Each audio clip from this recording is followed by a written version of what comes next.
Good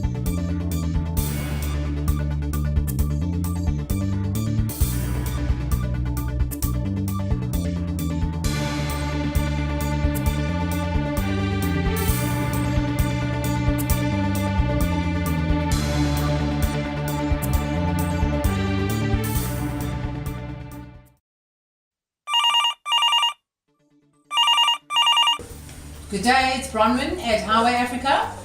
Let's talk about the theme of the conference, Africa, and how it relates to media. What is your opening salvo on this? Thank you very much, Ashraf, for having me on your radio show. The name is Paranjoy Guha, and I'm very glad to be part of this conference. It's very impressive to see people from all over your continent, and I'm happy to be part of the program which deals with BRICS, which is Brazil, Russia, India, China, and that S is very important, South Africa, because in a sense, Brazil, Russia, India, China, and South Africa represent the emerging world. I come from India, the second most populous nation state on this planet. We have 1.2 billion people. India and China together have 40% of the world's population. These are, in a sense, the future of the planet also depends on India and China because we're just so huge.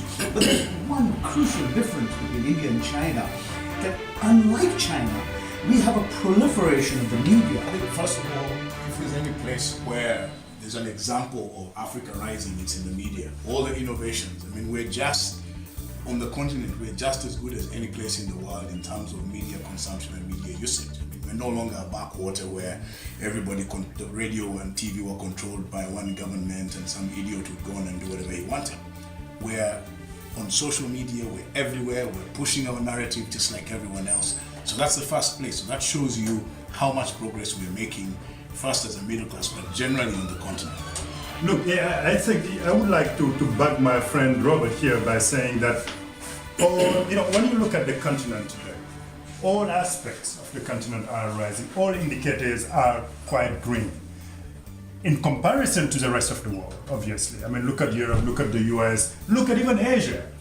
We're talking about, Asia coming down a little bit, like China's indicators coming down, but Africa, all indicators are rising. And if you look at that, and you look at how Africa is still portrayed around the world, there's a huge dichotomy in there. So I think it is absolutely necessary, and it is urgent for us now to reboot the world's system so that we have Africa, everybody understands that this continent is not only the future, but it's the present.